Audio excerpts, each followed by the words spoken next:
Okay, cool. Looks like we live. All right, Shalom. First and foremost, want to give all praises, honor, and glory to Yahweh, Bahashem, Yahweh Shai, Bahashem, Chakudash. Double honors to the apostles and elders, a great millstone, and peace and salutations to the elect. We're the GMS Dallas camp. The Elder Yatazak is here. And I'm the brother Aina.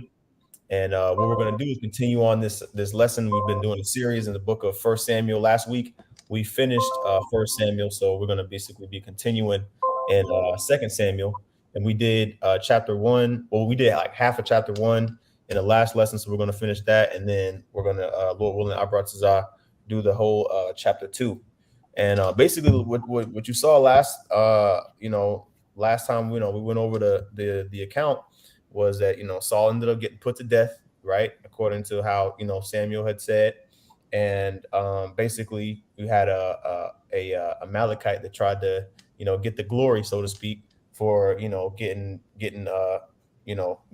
at Saul, and he ended up getting put to death, right? And so what we're going to see here in these next in this chapter and in the next chapter pretty much is David's sincerity, in that he didn't want Saul to get put to death, right? He didn't wish death upon Saul, even though Saul was trying to put him to death, right? So this is going to be pretty much going over that. And of course, Zaquan, if you got any points, any precepts, I'll pull them. Let me go ahead and share my screen. Just keep in mind how Israel has always been back and forth with each other.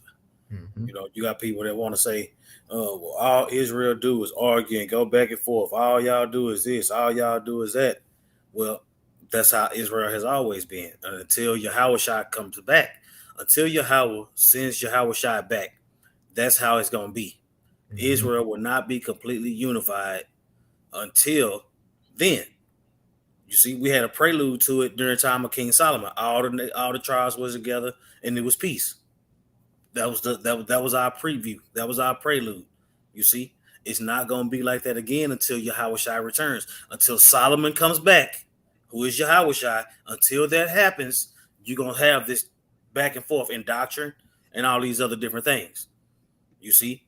So for all the people that can't understand why there's always Israel going back and forth against Israel, that's why. It's been the nature of our nation since the beginning, you see, and it's going to be a reward for obedience as to us getting back together with all 12 tribes are together, and it ain't no beef at all.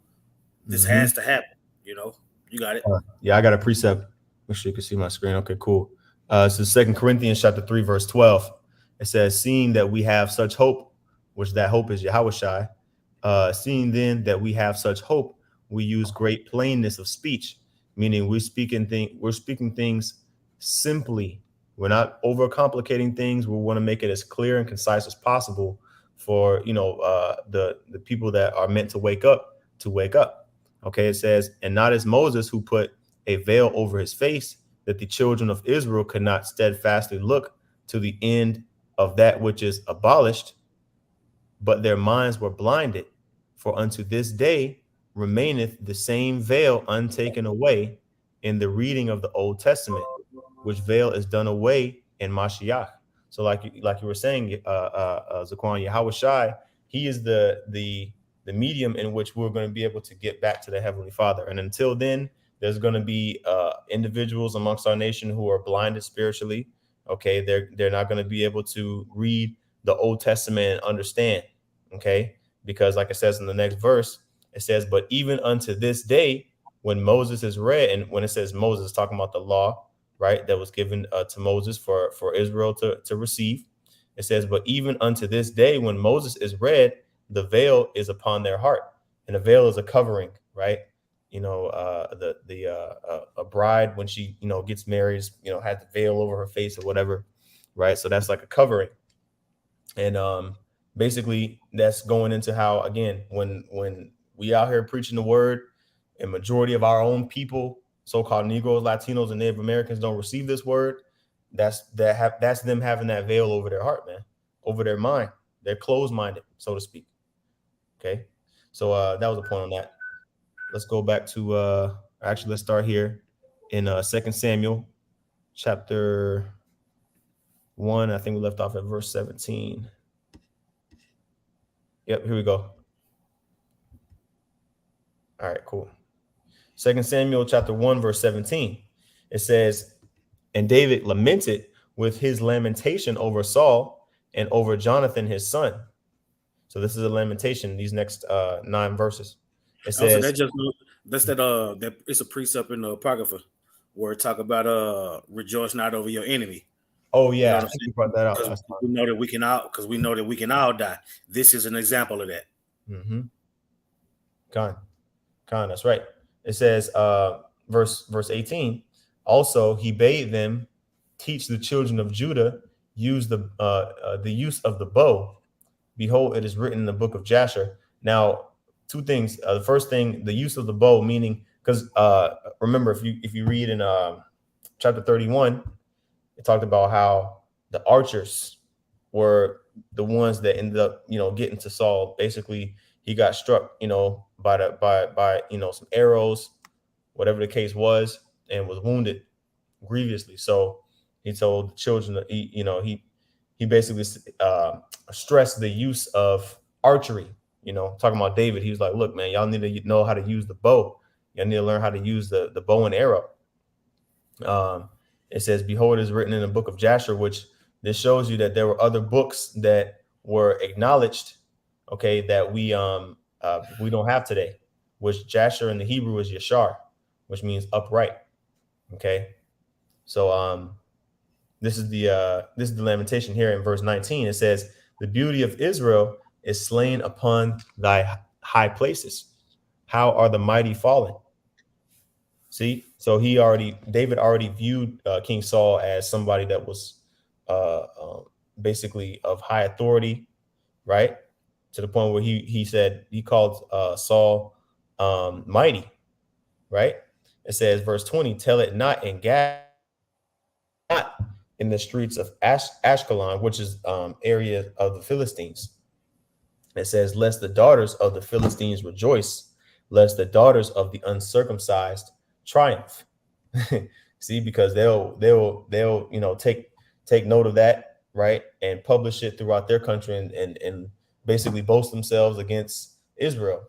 So he said, "Look, don't be telling these Philistines, that Saul is dead, that Saul got killed."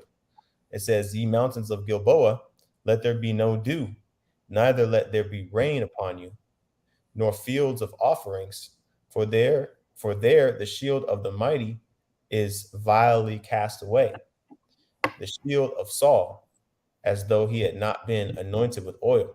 Yeah, man, because when you die in a battle, specifically for a king, that's kind of like, I mean, it's considered a valiant death, in today's society. But you really you want to succeed in battle. You don't want to be the one that gets killed in battle, right? So, for example, Abraham, he fought war, the wars against the 5 kings. Well, in that battle, you know, he won. He triumphed because the Lord was with him.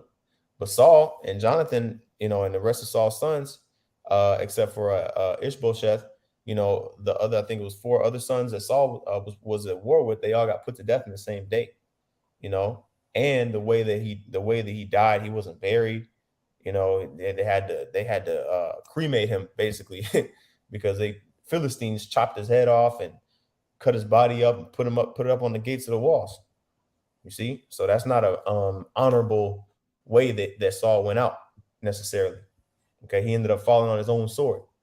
Okay, it says, verse 22, "From the blood of the slain, from the fat of the mighty, the bow of Jonathan turned not back, and the sword of Saul returned not empty." Okay, so basically saying like they didn't quit in battle, and he was what David was doing was he was in a historical way, he was kind of commemorating their lives in this lamentation, if you will, right? He was acknowledging his respect for Jonathan, for Saul and Jonathan. Okay, saying, look, they didn't turn back, they didn't flee. When death was upon them, they faced it like a man, and they got they got they basically got put to death, but at least they didn't get put to death fleeing from the enemy. They were facing their opposers. Okay. It says verse 23, Saul and Jonathan were lovely and pleasant in their lives. You see that? That shows you that he still had regard for Saul. He said Saul and Jonathan were lovely and pleasant in their lives. And in their death, they were not divided. Yeah, because they died together at war, It says they were swifter than eagles. They were stronger than lions. Okay. So these were mighty men. Remember, let me see. I think I got to double check and see what chapter. I don't know. It might be like around the 11th chapter when Jonathan and his armor bearer slew them Philistines on their own. So these were mighty men, right? It says verse 24, ye daughters of Israel, weep over Saul, who clothed you in scarlet with other delights, who put on ornaments of gold upon your apparel. Yeah, because Saul won some wars, man. He won a lot of different wars, especially in the beginning when the Lord was still with Saul, right? And he would divide the spoil. You see? Yeah, I'll say. It didn't say he had a bad report amongst Israel. He just had a problem with David. Yeah, because the Lord showed him that David was going to replace him. But yeah, he didn't treat the people bad. Mm-hmm. He was exactly the king that they called for. Mm-hmm. Oh, you know what? Let me get this scripture. I think it fits. Let me see here. Talk about rebuke. Not an elder. Okay. David had an opportunity to slander Saul's name and call him a HAN and all of this and that, put his seed to death and all this. He had opportunity to put Saul to death more than once, and he didn't do it. Okay. I'll be right back, bro. I'm gonna go ahead and pull this precept. 2 Timothy chapter 5, verse 1. It says, rebuke not an elder, but entreat him as a father, and the younger men as brethren. See, Saul, he didn't treat David like a brother. You know what I mean? Saul treated David like a scumbag, but David treated Saul well. He held him in high esteem. He just knew that Saul had demons on him, and basically, those demons were aimed at trying to put him to death. Okay, but he still maintained his integrity. You see, he still didn't slander Saul's name when he had all opportunity to do so. That shows you again, the part of the reason why the Lord had mercy on David was because David had mercy on him. You see? Oh, matter of fact, we'll get that scripture. Mercy rejoiceth over judgment. Oops, spelled that wrong. That up real quick. Judgment. Judgment. Let's see here. Actually, you know what? I like this one too. I might go ahead and do that. Yeah, I'm gonna get this scripture, James chapter 2 and verse 13. This is actually a better fit right here. This is James chapter 2 and verse 13. Okay, it says, for he shall have judgment without, this is the precept I was looking for. He shall have judgment without mercy that hath showed no mercy. You see, meaning if you are a HAN, right? If you just a scumbag, if every time somebody has done something little tiny thing, somebody type of dude that will yoke somebody up for getting their shoe stepped on. Okay, yeah, you somebody accidentally stepped on your shoe and you ready to put them to death. Well, that means that you having judgment without mercy. So guess what? You are not going to be shown no mercy in that day when judgment comes against you. That's the point of this verse. It says, for he shall have judgment without mercy that hath showed no mercy, and mercy rejoiceth against judgment. Right. So it's better to receive mercy than receive judgment for your actions, man, because ultimately we are all guilty of being judged. Okay. and the wages or the judgment for sin is death. So we're all guilty of death. So we'd rather have receive mercy, than be judged and get put to death. Okay, but those people that are going to receive that mercy are those that give out that mercy when transgressions are committed against them. That's why Yahushua said what to Peter. Peter asked him, Lord, how many times shall I forgive my brother? 7 times? And Yahushua said, no, it won't be 7 times. It'll be 70 times 7. Okay, meaning, look, if you forgive your brother, man, then your sin is going to be forgiven you. That's part of the trade-off, And so going back here to this precept, that shows you, I'm sorry, back to this 2 Samuel, it shows you that David had those qualities. Okay. All right. It says verse 25, last 3 verses. What's that? The way the king is, that's the way his subjects are going to be. Oh, yeah. Yep. You see that dynamic between both houses. Matter of fact, get Sirach 33. Okay. 2 things set against another, 33 and 13. Okay. You can equate that to those 2 houses, the houses of Israel.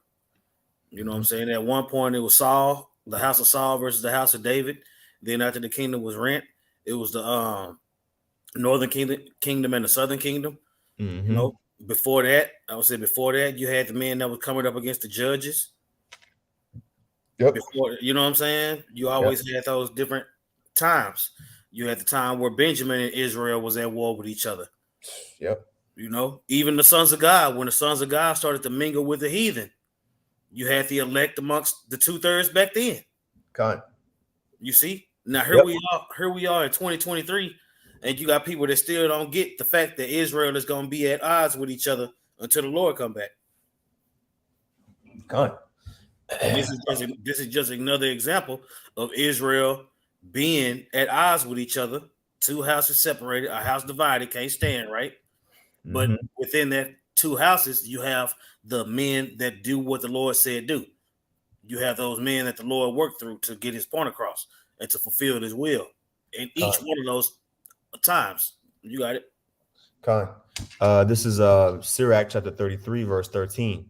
It says, as the clay is in the potter's hand to fashion it at his pleasure, so man is in the hand of him that made him to render them as liketh him best. You see, so he had one lump. He had one lump that he was going to make righteous, one lump that he was going to make wicked. But he was going to make both lumps. He was going to make both lumps a huge part of the story. You see? Go ahead.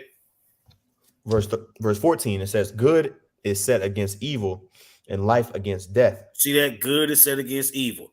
Righteous against wicked. Right? Life against death. The ways that the Lord gave us, the law, statutes, and commandments, promotes life. You see? That Deuteronomy 28, 1 through 14 promotes life. Everything after that promotes death. Go ahead. It says, so is the godly against the sinner. Boom. Boom. Yep. The godly against the sinner. You see? So David's house is the godly, Saul's house is the sinner, but they both are all of Israel. Mm-hmm. On a wider scale, Jacob is the righteous, Esau is the sinner, but they both been set up to fulfill the will of the Heavenly Father. That's right. You see? You can equate that to anything, man. You got to get the understanding nailed down first. You got it. It says, good is set against evil and life against death. So is the godly against the sinner and the sinner against the godly. You see, you got to have both. You got to have both. That's why I say, you got a righteous rulership plus a wicked rulership. You got to have both of those. And what's going to come out on the back end is a righteous kingdom. Mm-hmm. You see? That's the Lord's math. Righteousness fighting wickedness is going to equal a righteous kingdom, because righteousness is going to win. We just live in where the wicked is ruling right now. But it's the same thing with the nation of Israel within itself, the world of Israel. In the world of Israel, Saul's house is wicked, Jacob's house is righteous. In that particular cosmos, right? Mm-hmm. That's what we're talking about. Yep. So like I was gonna say, or did you want me to keep reading on this? Yeah, finish. Go ahead and finish through 15. Okay. Sirach chapter 33, verse 15, it says, so look upon all the works of the Most High, and there are two and two, one against another. You see that? You gotta deal with that. Yep. Yep. You Jacob got and Esau. Yeah. The righteousness and wickedness, men and women, day and night, sun and the moon, water and fire. You have, winter and summer. You have opposites, man. And even amongst Israel, you have the contrarians. Okay. Like Yahushua said in St. John 8 and 44 to those wicked scribes and Pharisees, he was talking about, wicked of our own people, man. He said, what? Ye are of your father, the devil. Okay. But to Israelites, though. So even amongst Israel, like it talks about in Romans, what is that, 11 and 7? Okay. They basically, they are not all Israel, which are of Israel. I'm gonna go ahead and pull that real quick, and we'll go back to it. Romans 11. They talk about the wild olive tree being grafted back in. But before it goes into that, it says Romans chapter 7 and let me see. Well, I'll read verse 5, right? It says Romans 11 and 5, even so then at this present time also there is a remnant according to the election of grace. So what? A remnant of Israel, a portion of Israel that's been preserved to basically stay pure in the sense of not bowing down to idols, man, not bowing down to these other gods and being loyal to Yahweh Shem Yahushai. Okay. So that stems from the house of David ultimately. Okay, which goes back all the way to the sons of God on the right hand side of our people. There was always a small sliver of people at any point in time that were loyal to Yahweh Shem Yahushai to the death. Okay, and those are the ones who the Lord is working with in these times. I'll drop down to verse 7 and then go back to 2 Samuel. It says, what then? Israel hath not obtained that which he seeketh for, but the election hath obtained it, and the rest were blinded. So again, we started off earlier mentioning how our people in 2 Corinthians 3, how our people spiritually are blinded in the reading of the Old Testament, and the same thing now. Okay, our people, they want to obtain, salvation, right? They want to be, sovereign. You see, they want to have their own land, have their own women, this and that. Okay, invincible, all this, things that pertains to the blessings. But guess what? Only the elect are going to get that first. Okay, and the 2/3 they're going to have to suffer through death in order to obtain that. They're not going to be saved from the destruction to come. Okay, so we hope that we're on the side that is going to be saved. All right, it says back in 2 Samuel chapter 1 and verse 25, it says, how are the mighty fallen in the midst of the battle?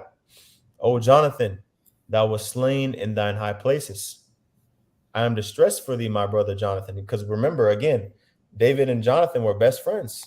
They made a pact together twice, at least twice, saying that, look, they weren't going to betray each other, and they were, Jonathan was faithful to that unto the death. Jonathan visited David when he was fleeing from Saul in the wilderness. Somehow the Lord allowed it to where Jonathan was able to see, David, right, while Jonathan's father Saul was out trying to look for David to put him to death.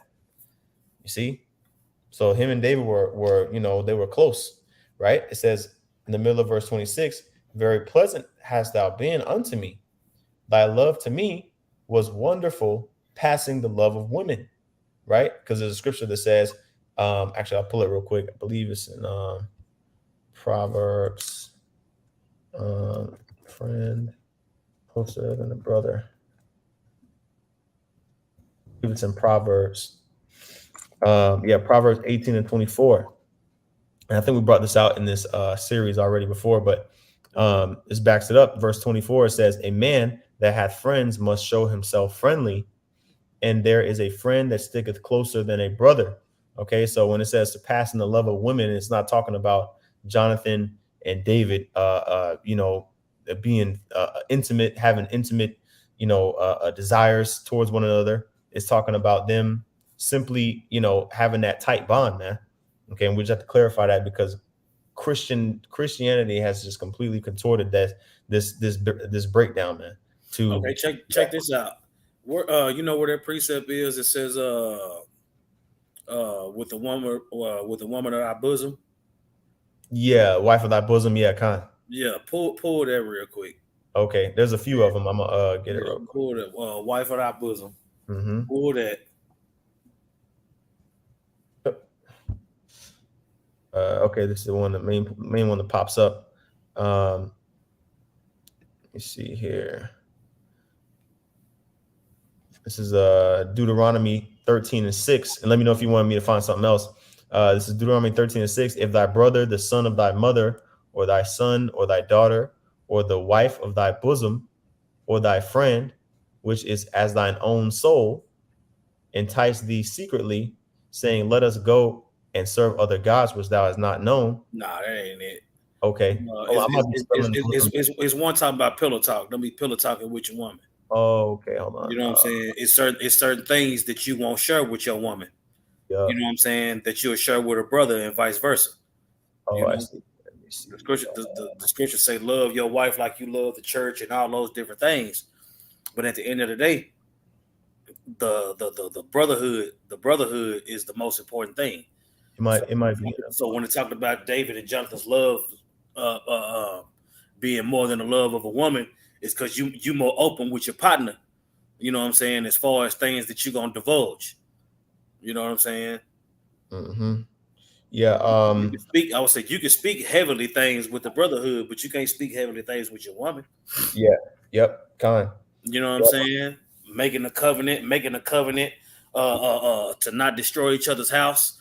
You know what I'm saying? Those type of things that David and Jonathan discussed in the scriptures, you don't discuss that with a woman. Yeah. That's true. You know, just to get an idea of what it's talking about. It's a brotherly love, that Mm-hmm. agape love that it talked about in the New Testament. That's the type of love they had together. You can't have that love with a woman. Mm. Yep.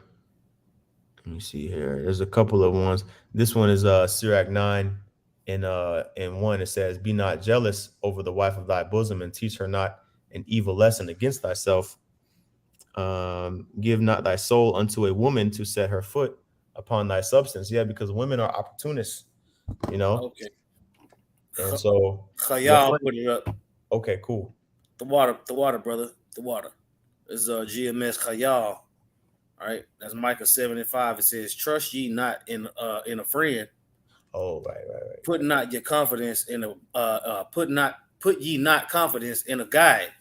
Keep the doors of thy mouth from her that lieth in thy bosom. Yep. You see, it's certain things that's not your woman's business. That's not her lot. You see, and the same thing with the way you love your woman, you don't love your partner. You know what I'm saying? The way you love your partner, you don't love your woman. That's two different types of loves. Yep. You know what I'm saying? And with the law, with the law, statutes, and commandments being in place, that blasts homosexuality out of the water. Mm-hmm. You know what I'm saying? And for you to even go there, is a curse unto you. You Yep. know? For real. Yep. You add into the scriptures because it even says when it talks about that, was that in Deuteronomy 20, or it talks about, or Leviticus 20, basically not laying down with a woman. I'm sorry, laying down with a man. It says like how you lay with a woman. As a matter of fact, let me get that real quick because Leviticus 20 and 14, I believe. Yeah. Okay, here we go. Leviticus 20 and 13. It says, if a man also lie with mankind as he lieth with a woman, you see. So if you and your little brother slept in the same bed when y'all was 8 and 10 years old, that's not talking about this. This talking about when you got a woman in your bed, all right, you gonna, that's your wife. Obviously, y'all gonna, do the do. So it's saying if you do that with a man, right, then both of them have committed an abomination. They shall be surely put to death, and their blood shall be upon them. So this is talking about two men, trying to, basically get intimate with each other, like as if a man and a woman do when they, lay in the bed. See, same thing with a woman, man. So that's pretty much, another example. So um, going back here to verse 26, I'm gonna read it again. For 2 Samuel 1 and 26, I am distressed for thee, my brother Jonathan. Very pleasant hast thou been unto me. Thy love to me was wonderful, passing the love of women. So, like you said, Zaquan, it's a different type of love. Okay. It says, how are the mighty fallen and the weapons of war perished? So this is the lamentation that David put up, basically commemorating Saul's life, man. Okay, and showing all Israel that, look, I didn't want this to happen. Shoot, David was out, slaying Amalekites. The Lord had it to where David wasn't even in that war, so nobody could go and say, oh, David, look, see, David killed Saul. The Lord set that up all according to his design. Okay, so continuing on in chapter 2, talks about a little bit more about how David ascended to the throne, what happened after Saul died, right? So this is 2 Samuel chapter 2 verse 1. It says, and it came to pass after this that David inquired of the Lord, Yahweh Shem Shai, saying, shall I go up into any of the cities of Judah? Right, because we got to remember, we got to pull up the old faithful map. Yeah, okay. I was just about to say, share your screen. My bad. So like I'm over here reading and going in. Okay, my bad. The water. Okay. Going back here. All right. Pull up the old faithful map right here.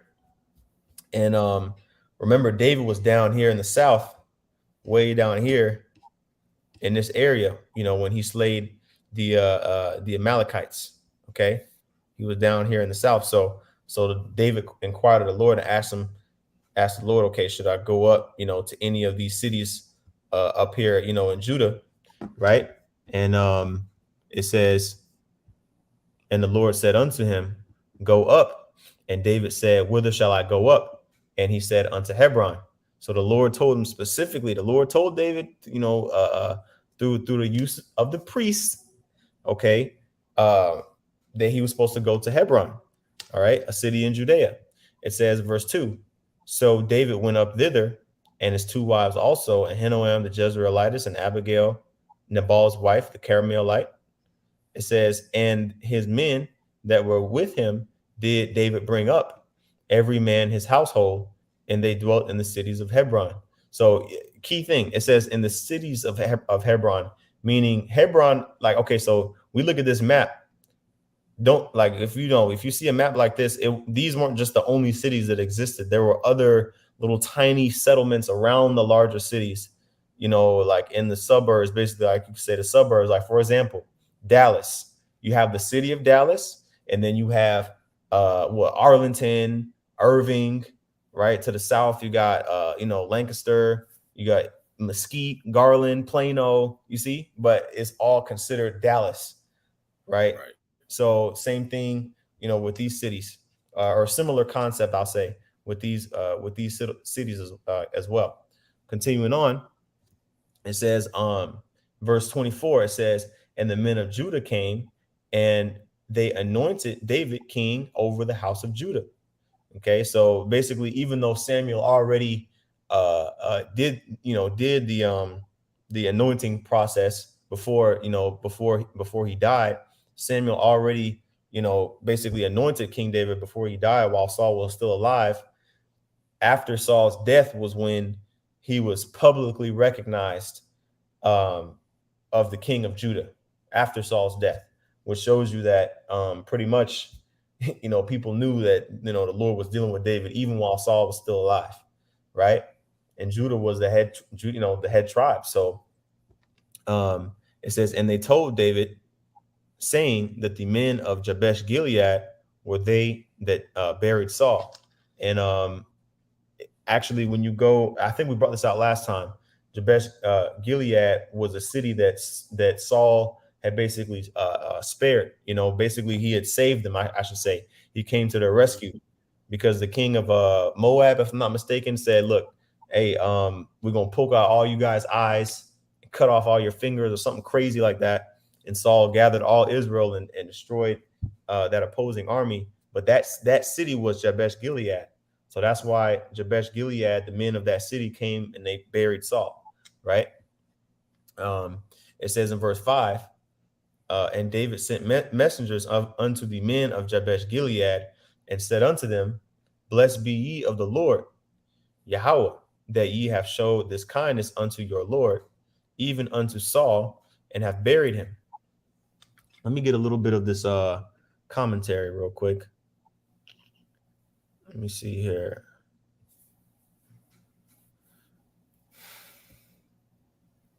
Okay. All right, let me go ahead and get this. This is the Bridgeway commentary. The Philistines now control much of Israel's territory west of Jordan. Okay, and we read about that. Basically, after the Philistines won that war, with that Saul ended up losing after when the Philistines won. A lot of this territory here was under Philistine control. Okay, west of Jordan is the Jordan River, so a lot of these cities were under control of the Philistines. Okay, where we at? Oh, here we go. It says, believing that David was still friendly to them, the Philistines allowed him to become king over Judah in the south, no doubt thinking that this would help to divide and weaken Israel even further. You see, so it was a lot of political stuff going on too. Because remember, David he stayed in what was that, Ziklag, I believe, and was basically fighting. Well, he was abiding under I believe Achish was the king, which was a Philistine. He was the king over Gath. Okay, and he was Achish allowed David to basically him and his men have a piece of land and kind of do their thing and operate more freely while Saul was still king. So after Saul died, the Philistines was like, oh, David the king, all right, well, shoot, that's cool, because they probably not going to try to attack us again, because David, he was cool with us. He was going to fight against Israel in our army. So they kind of let that happen, right? It says the tribes east of Jordan, however, were still free, and David quickly tried to win their support. And so we're going to read about that in this chapter. I'm gonna come back to this when we get there. Okay, so it says verse 6, 2 Samuel 2:6, and now the Lord Yahweh show kindness and truth unto you, and I also will requite you this kindness, because ye have done this thing.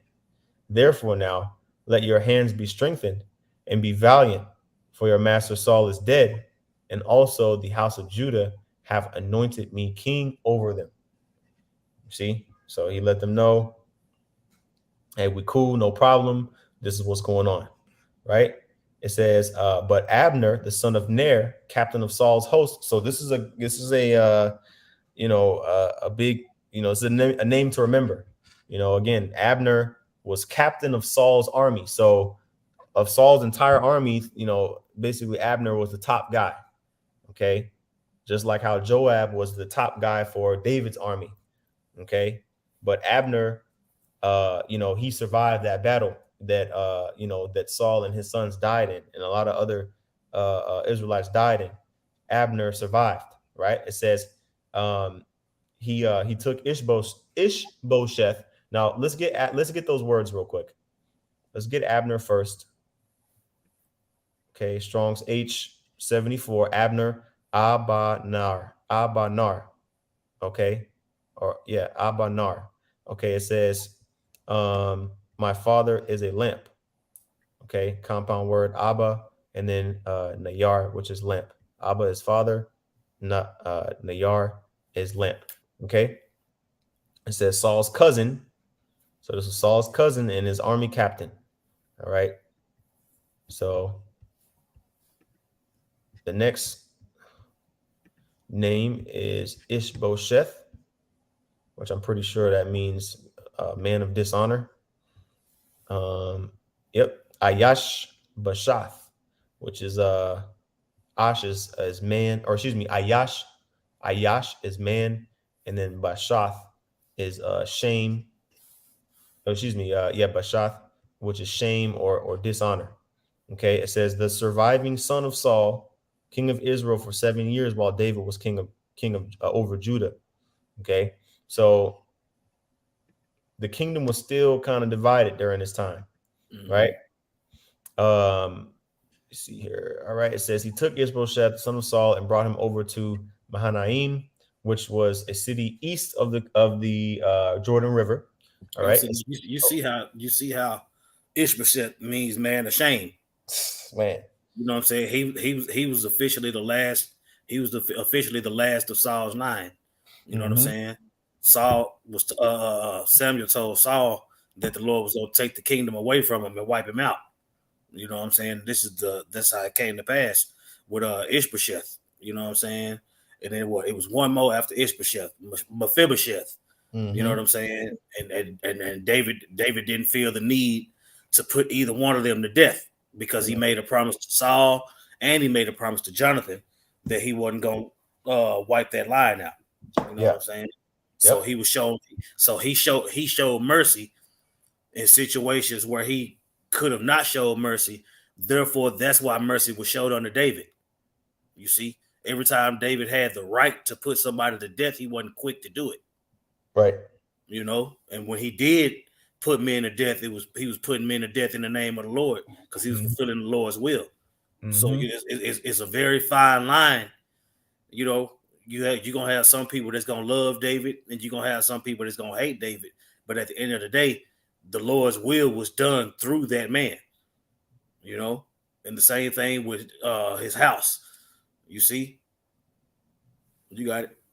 Yeah, there's a scripture that says, "Judge righteous judgment." You know, and that's what the Lord blessed David with, the ability to judge righteously.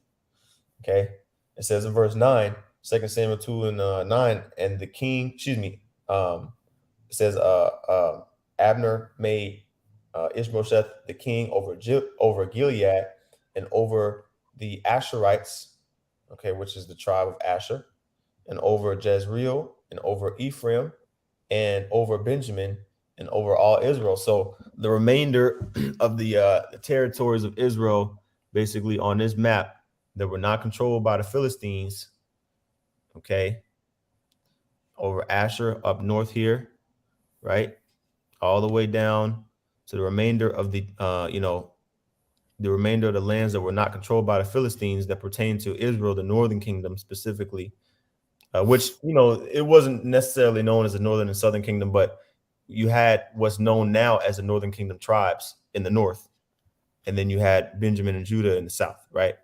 So all of these tribes here in the north, pretty much, that were not controlled by the Philistines, became subservient unto Ishbosheth, Saul's son, at this time. All right. It says, verse 10, Ishbosheth, Saul's son, was 40 years old when he began to reign over Israel and reigned 2 years. But the house of Judah followed David. You see, so the house of Judah, because David was a Judite, and pretty much, that's really the only tribe that recognized King David as king. Most of the men in David's camp were of his near kindred, somewhere down the line, similar tribes. Right. It says they followed David, but the other tribes basically they just continue following Saul's son. It says in verse 11, and the time that David was king in Hebron over the house of Judah was 7 years and 6 months. So this is time passing, right? It wasn't just, the next day when we're about to read this part. So just keep that in mind. Civil War. Yep. Civil War. Yeah. You know what I'm saying? Yeah. Matter of fact, let's look up the definition for Civil War. Okay. Yeah, go to Google or something. Look up Civil War. It's an infighting, man. I would say Israel has always been at odds against each other due to them curses, man. You see? I would say that they were divided. I would say with Adam and Abel, with Cain and Abel. That was division. That's with the sons of God. Then you got the time of the judges. That was division. Then you got the time when we had kings. It was division between the two kingdoms. Now you got the hopeful elect, and then you got the 2/3. Still all Israel. That's why these things that were written aforetime before I learned it, you can see how the people that were on the you can see how the hopeful elect responded to certain situations, and you can see how everybody else responded to certain situations, and that way it's guiding you on which way to go. It's guiding you towards life if you love the elect. Yep. Yep. This is Mark chapter 3 and verse 24. It says, and if a kingdom be divided against itself, that kingdom cannot stand. You Right. see So, that yep. Israel has been divided. Israel has been divided due to them curses for a long time. And Right. until Yahweh sends Yahweh Shai back, that's how it's gonna be. Right. Go ahead. Right. So that's exactly what it was, man. You know, Judah, basically the nation of Israel was divided. So let's go to the definition of civil war. It says a civil war or intrastate war is a war between organized groups within the same state or country. Stop. Cosmos. Yep. Read that again and put Cosmos in there. Mm-hmm. Right.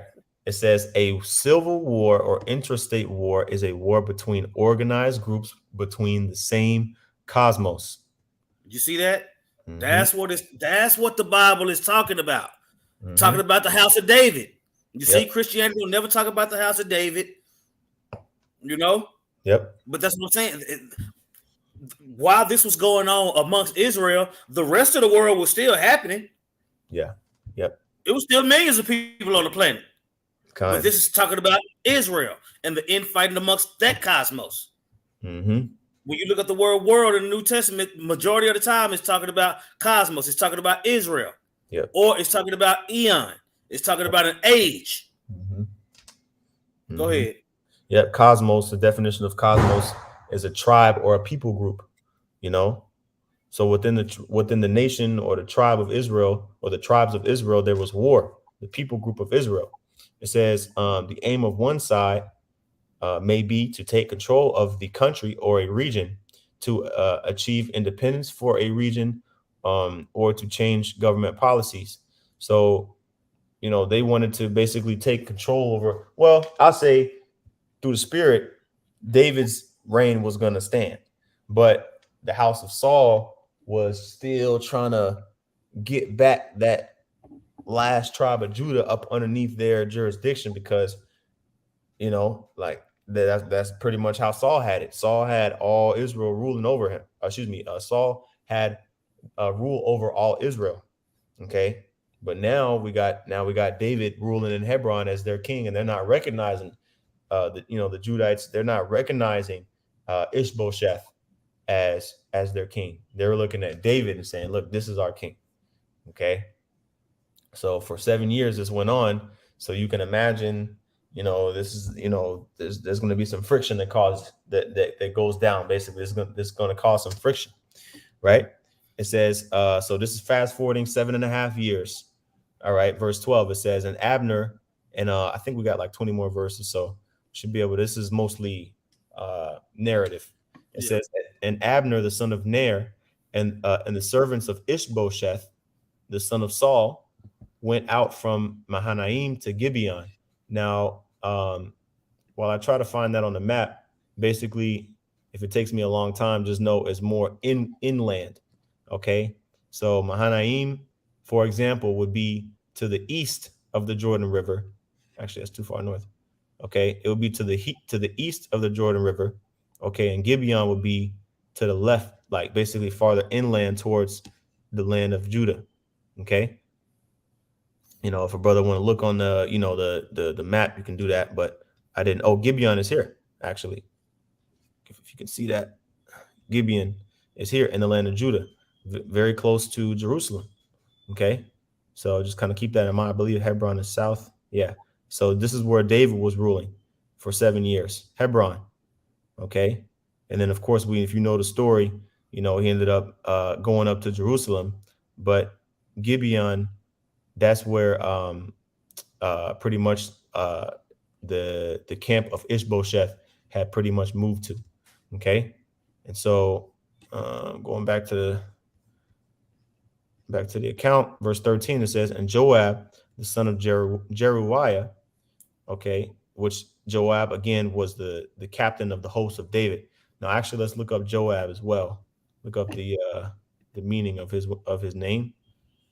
Okay, I think we might have done this already, but just do it again. Strong's H3097 Yahweh Abba, which basically means Yahweh is my father, right? Because uh, this Yahweh here is basically like a abbreviation for the Most High's name, and then Abba is father.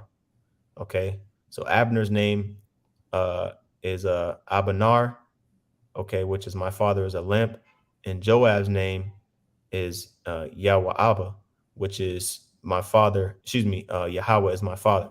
Okay. Um, so let's see here.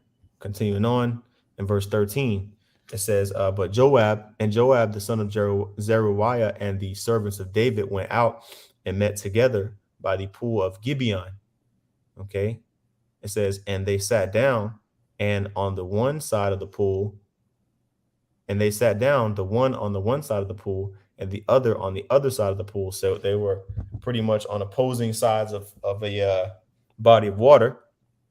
Okay. And again, this is 7 years after David was crowned king. Keep that in mind. So there was probably rivalries. There was definitely rivalries and all types of things, that tension was getting built up. Emotions, all types of emotions were getting built up over this time. Okay. Probably one side wondering, man, why these Judites, or why are these other tribes, why are they, bucking up? Yeah. I think when you keep reading, it's gonna talk about how Abner killed Joab's brother. Yep. Joab killed Abner, and it was just it was a hot mess. Yep. But the curses were. That's what I'm saying. The way the apostles and elders had taught us how certain curses apply at certain times. You know what I'm saying? In this particular situation, that evil eye towards your brother. Yep. You know what I'm saying? Yep. And then and it was certain situations in captivities where this didn't apply. Mm-hmm. You know what I'm saying? Yep. So you got to be able to understand. You got to be able to understand which curses apply to which captivities too. You got it. Con. It says in verse 14, and Abner said to Joab, let the young men now arise and play before us. Now, this key word right here, play. I'm gonna get it because they wasn't playing like how you think on a playground, man. Right. This was basically like a declaration of war. All right. That word here is Strong's H7832, shachak. Shachak. It says to play, to laugh, to rejoice, but also to scorn, to sport, to mock, to marry, deride. Okay. So to play or to mock, to laugh, usually in contempt or derision. Let's it says to jest, to make sport. Let's jump to the scripture index and get this example here. And what I say, Goliath wanted to play. When Goliath was standing up in front of Israel, Mm-hmm. talking all his madness, and David wanted to play too. Yep. Make sport. Okay. Yeah. Make sport. All right. Kind of like a tournament. Okay. Okay. You want to play rough? Yeah. Yeah. Okay. Basically, even like, okay, let's say for example, hockey, right? Hockey. If you ever paid attention to a hockey game, there's always a fight that breaks out, right? And it's a sport. It's not focused on fighting, but when there is a high rivalry and high contention, fights tend to break out, right? So let's take this as a good opportunity to jump to the commentary real quick. Let's read where we left off here. It says, but Abner, Saul's army commander, and his cousin had beaten David to basically taking authority over all Israel, right? Abner hurried up and went and crowned Ishbosheth so that Saul's line could still have control. All right. You see here it says, having escaped across Jordan, he appointed Saul's son Ishbosheth as king over all Israel, though he himself was the one who had the real power. It says David's army commander was his nephew Joab, and it says both Abner and Joab were eager to control the strategic town of Gibeon. So again, 7 years had passed. We're going to use our good faithful map to see that Gibeon was a strategic town. Okay, and it was close if you look at it on the border of Benjamin and Judah. Okay, Hebron was down here, and wherever Ishbosheth was ruling was more northeast. Okay, but Gibeon was a key location strategically, and it was probably close to the borders of the Philistines as well, most likely at that time. So going back to the commentary, it says, and when the two happened to meet near the town, they agreed to an armed contest between selected young men from each side. Okay, so painting the scene, and then I'm gonna read the next verse and then go back to the account. It says, the limited contest grew into a furious battle, which Joab's army won. So we're about to read about that now. Okay. All right. A tournament, right? Sport. So here we go. And this will keep in mind who suggested this. Abner. All right. Captain of Saul's host. All right. It says, and Abner said unto Joab, let the young men now arise and play before us. And Joab said, let them arise. But it says, so, Joab consented. He was like, shit, go ahead. Y'all want to do a tournament? Cool. Let's do it. We're going to show who's the best. Right. It says, then there arose and went over by number 12 of Benjamin, which pertained to Ishbosheth, the son of Saul, and 12 of the servants of David. Okay. It says, so, the mighty men came out. This is basically like almost like some Coliseum type stuff. There were, huge, there were, two camps, but they did, 12 men out of each camp. So they picked the strongest, biggest, swollest dudes for this contest, right?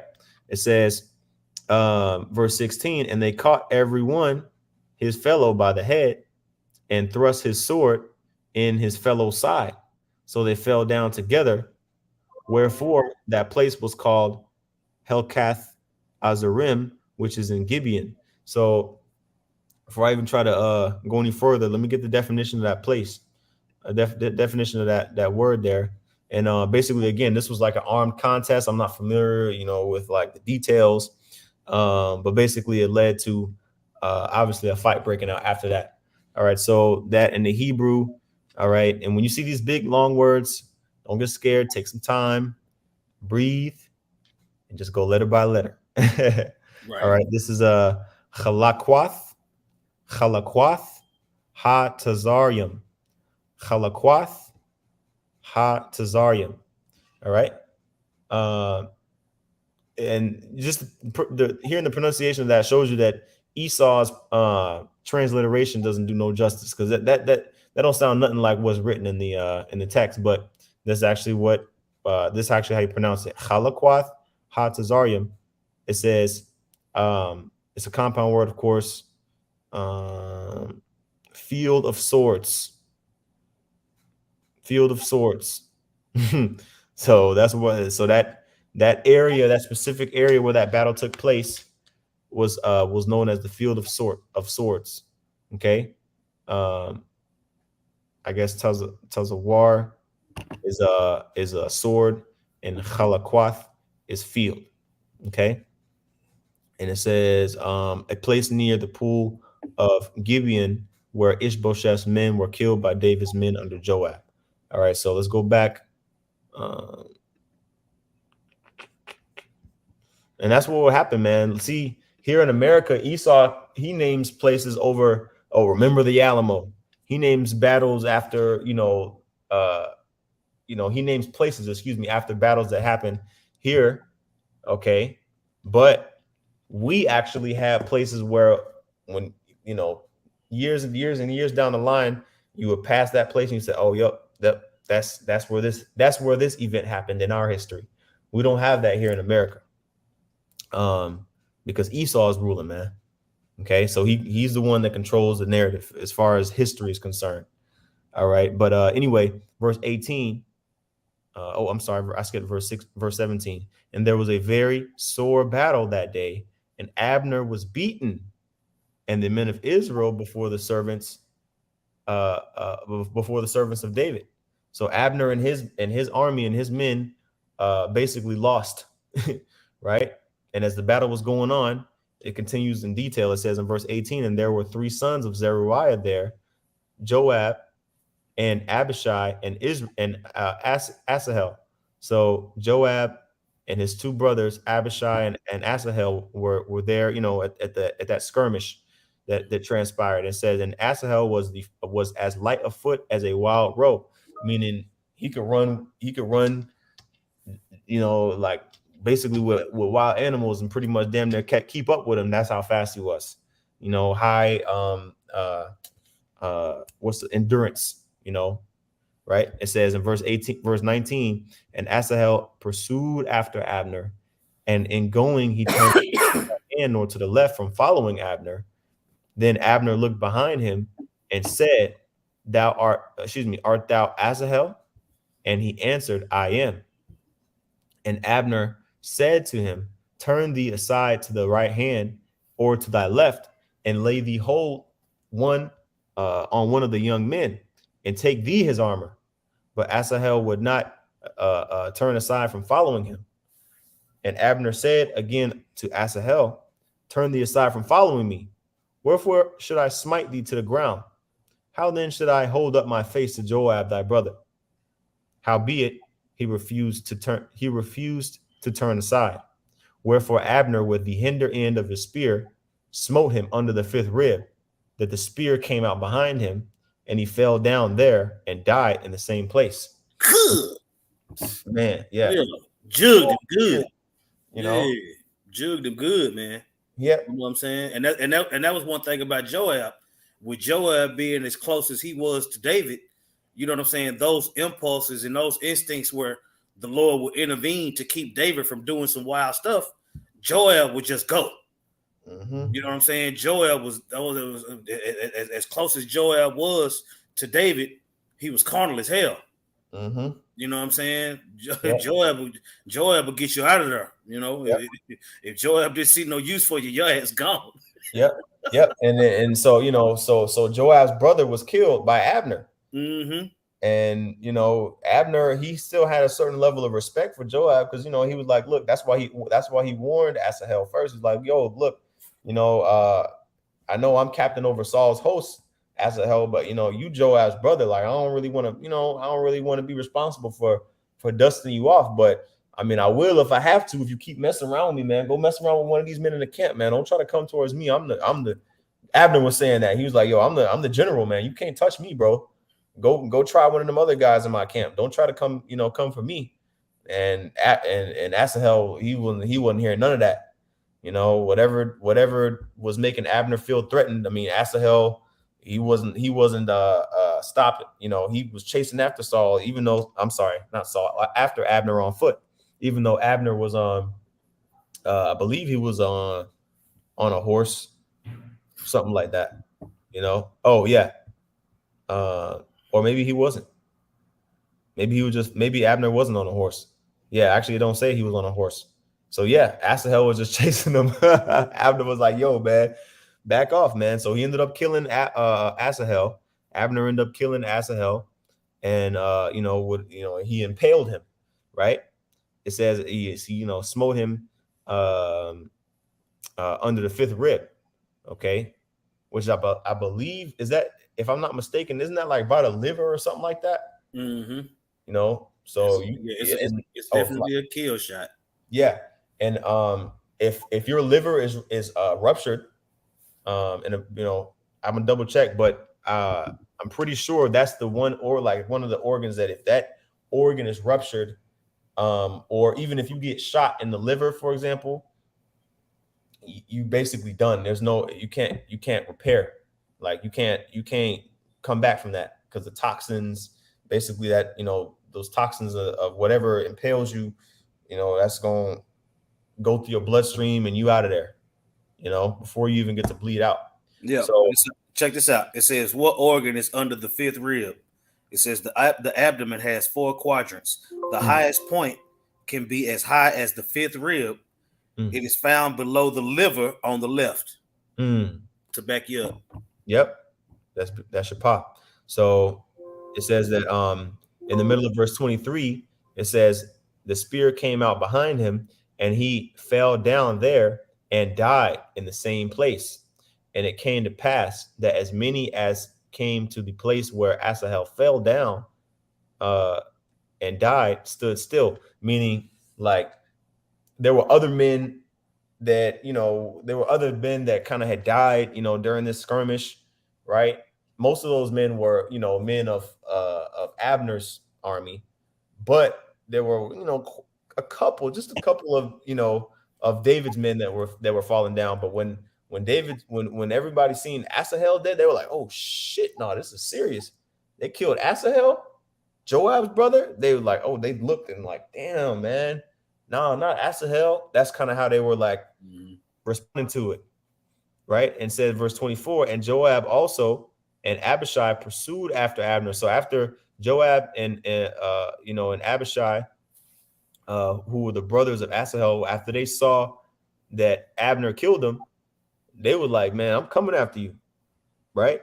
It says, and the sun went down when they were when they were come to the hill of Ammah, that lieth before Gaia, the way by the wilderness of Gibeon. So remember, key thing, the wilderness of Gibeon. So again, go into this map. See, we used to, cities and downtowns and streets. Okay, we're not used to just trees with no landmarks. All right, the wilderness of Gibeon could have been anywhere around, anywhere and around this area. Right. So they were out in the field. Oops, my bad. Okay. And it says, and the children of Benjamin gathered themselves together after Abner and became one troop and stood on the top of an hill. So they were basically like, look, man, yo, we ain't gonna let y'all kill Abner. I know y'all pissed off at Abner now because he killed Asahel, but all of the Israelite men, they were like, look, we're gonna defend Abner to the death. Okay. Let's see here. It says verse 26, then Abner called to Joab and said, shall the sword devour forever? So before anything continued to get worse and continued to ramp up more, right? Before it got, irreparably serious, Abner said to Joab, he was like, man, look, we're going to kill each other forever, man. Right. Even though he was the one that started it. it was really wicked. But, Abner was really wicked for trying to, get them to, play a dangerous game like that. But anyway, it says, knowest thou not that it will be bitterness in the latter end? How long shall it be then ere thou bid the people to return from following their brethren? Right. And yes, man, Joab knew that the Israelite, like he knew that, the Benjaminites and the other tribes were related to Judah, like obviously, of course, but they were still that clash of the house of Saul and the house of David.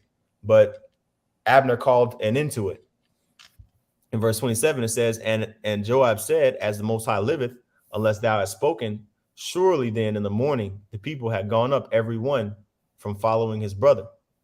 So Joab blew a trumpet, and all the people of Israel stood still and pursued after Israel no more. Neither fought they anymore.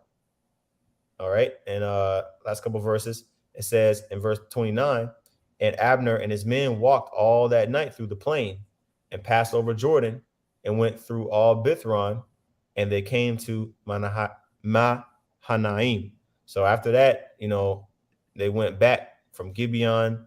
They walked all the way back and crossed over the Jordan River and went back to, basically the jurisdiction of Saul's men. All right, going back in last 3 verses, it says, and Joab returned from following Abner, and when he had gathered all the people together, there lacked of David's servants 19 men and Asahel. So peep this. After all of this stuff happened, right? Only 19 of David's men ended up, dying. Well, 20 when you count Asahel, right? It says in verse 31, but the servants of David had smitten of Benjamin and of Abner's men, so that 303 score men died. So 20 men under David's camp ended up, getting put to death. But out of those 20, comparatively, it was what 303 scores. So that's 390. I'm sorry, 360 because the score is 20. So 360 men. You see? So that shows you which side that the Lord was with. You see, if you got 1,000 men and you going against 1,000 men, all right, and you only lose 20 men, but you killed 360 of theirs, then you basically won. You basically won that battle. And so last verse 32, it says, and they took up Asahel and buried him in the sepulcher of his father, which was in Bethlehem. And Joab and his men went all night, and they came to Hebron at the break of day. So, that was pretty much the story of the first official skirmish. And you see, David wasn't involved, right? Saul wasn't involved, but so what ended up happening when you continue reading the story, the history, is that basically, even though David and Saul never directly clashed and went fist to fist, the servants of those specific houses, they had aught against each other. Okay. Stop. Same thing with Jacob and Esau. When it talks about in Genesis 25 that it was going to be two nations, you see, Jacob and Esau physically fought in the womb. Yeah. But after they came out, you know what I'm saying? It was the people that came out of them. It was their descendants. It was their houses that would be at odds with each other. You see? Go ahead. That was it. That was the end of the chapter. I mean, I can finish this piece of the commentary, and then that'll be all I had. This is continuing on in commentary. It says Joab and Abner had long been rivals, and then the precept to that 2 Samuel 26. Let's see what that says real quick. 2 Samuel 26 and 5. Excuse me, 1 Samuel. 1 Samuel 26. Makes sense why they would. It's gonna go back to that cave, I believe. Oh, yep.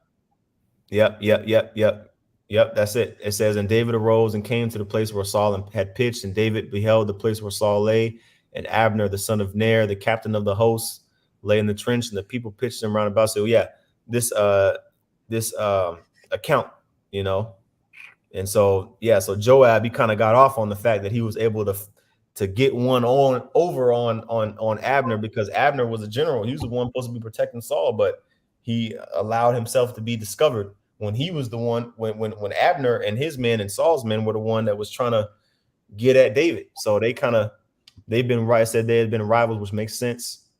That's my Hebrew deal. All right. It says, but for Joab, the rivalry became hatred when Abner killed his brother. It says Abner's army fared badly, and only his personal appeal to Joab brought a break in hostilities. Over the next 2 years, the supporters of Ishbosheth and the supporters of David were in constant conflict, and victory consistently went to those on David's side. So that shows you, man, that the house of David is where it's at. If that don't tell you, I don't know what does. That's right. So that's all I had. I don't know if you wanted to get anything. Got some precepts here. Okay, we read that one. Yeah, so that's pretty much it, Zaquan. That's all I got. Yeah, me too. You go ahead and close us out. Okay, Khan. Hey, Abaratazah, this is edifying. Lord willing, this is edifying to you, brothers. A few sisters are watching. With that, I want to give all praises, honor, and glory to Yahweh, Ba'ashem, Yahweh Shai, Ba'ashem Akakwadash. Double honors to the apostles and those of great millstone, and peace and salutations to the elect. Shalom. Shalom.